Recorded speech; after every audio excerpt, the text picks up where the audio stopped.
जमीन से आसमान तक चीन की होगी घेराबंदी। पूर्वी लद्दाख में एलएसी पर उसकी हर चाल का मिलेगा जवाब। जब गरजेंगे सुखोई और मिग तो दहल जाएगा बीजिंग।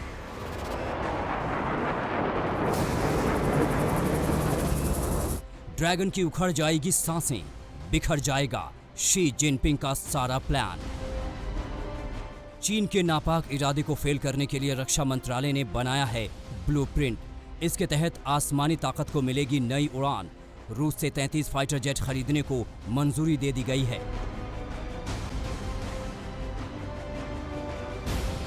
भारत ने रूस से 12 नए सुखोई 30 MKI और 21 MiG-29 लड़ाकू विमान खरीदने के प्रस्ताव पर मुहर लगा दी है। साथ ही 59 MiG-29 लड़ाकू विमानों के अपग्रेडेशन पर भी हरी झंडी दिखाई गई है। यानी रक्षा अधिग्रहण परिषद ने 38,900 करोड़ की खरीद को मंजूरी दे दी है। चीन के साथ तनाव के चलते मोदी सरकार ने लिया है एक बड़ा फैसला। Su-30 और MiG-29 जैसे लड़ाकू विमानों में अब होगी बढ़ोतरी, क्योंकि सरकार ने इनकी नई खरीद पर मंजूरी दे दी है। ये वायुसेना के लिए बहुत राहत की बात है, क्योंकि वायुसेना इसकी मांग बहुत समय से कर रहा था। ये फैसला रक्षा मंत्री राजनाथ सिंह की अगुवाई में हुई रक्षा अधिग्रहण परिषद की बैठक में लिया गया। मोदी सरकार के इस फैसले से भारत की आसमानी ताकत तो बढ़ेगी, साथ ही चीन भी आंखें उठाकर देख नहीं सकेगा। 12 सुखोई Su-30 MKI, उसके साथ जो हैं आपके 248 अस्त्रा मिसाइल, जो air to air missile air force और नेवी के लिए, और 59 जो MiG-29 हैं उनको मॉडर्नाइज करने के लिए अप्रूवल, बिनाका का अम्यूनिशन। तो एक बहुत बड़ा फैसला लिया गया है कि ज़्यादा से ज़्यादा नए हथियार आएँ। इस टेंशन को देखते हुए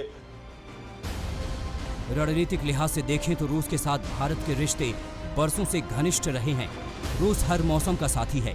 अंतर्राष्ट्रीय मंच पर रूस का साथ हमेशा मिलता रहा है।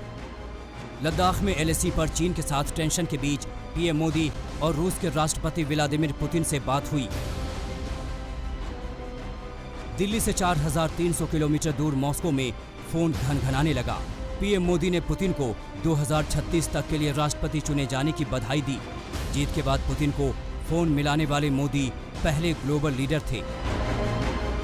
ये बहुत ही महत्वपूर्ण वार्ता है, क्योंकि जिस तरह की तनातनी एलएसी में बनी हुई है, उसमें भारत और रूस के संबंधों में स्थिरता भारत की फॉरेन पॉलिसी के लिए बहुत महत्वपूर्ण है। और रूस ने इसका आश्वासन लगातार भारत को दिया है कि चाहे उसके संबंध चीन के साथ अच्छे हों, लेकिन जहां तक रक्षा सौदों की बात आती है वो उनको न सिर्फ एक्सपेडाइट करेगा बल्कि उसकी टाइमली डिलीवरी भी करेगा। पीएम मोदी और पुतिन के बीच कई मुद्दों पर बातचीत हुई। The conversation was essentially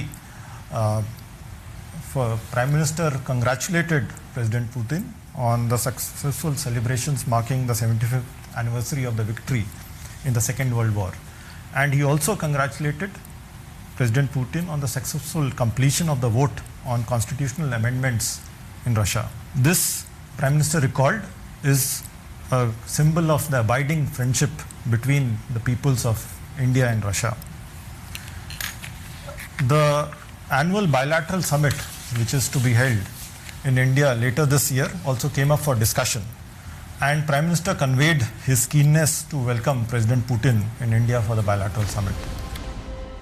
वहीं रूस के राष्ट्रपति पुतिन ने फोन कॉल के लिए प्रधानमंत्री मोदी को धन्यवाद दिया और भारत के साथ द्विपक्षीय रिश्ते को और मजबूत करने पर जोर दिया। साथ ही पुतिन ने सामरिक साझेदारी को मजबूत करने की बात दोहराई।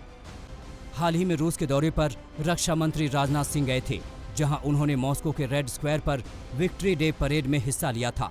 भारतीय सेना के तीनों अंग, थल सेना, वायुसेना और नौसेना के जवानों ने भी परेड में शामिल होकर दोस्ती की लकीर को लंबी खींची।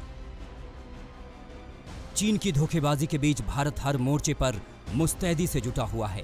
कूटनीतिक, रणनीतिक, सामरिक हर लिहाज से भारत की तैयारी हो रही है ताकि बड़बोले और घमंडी चीन को धूल चटाई जा सके।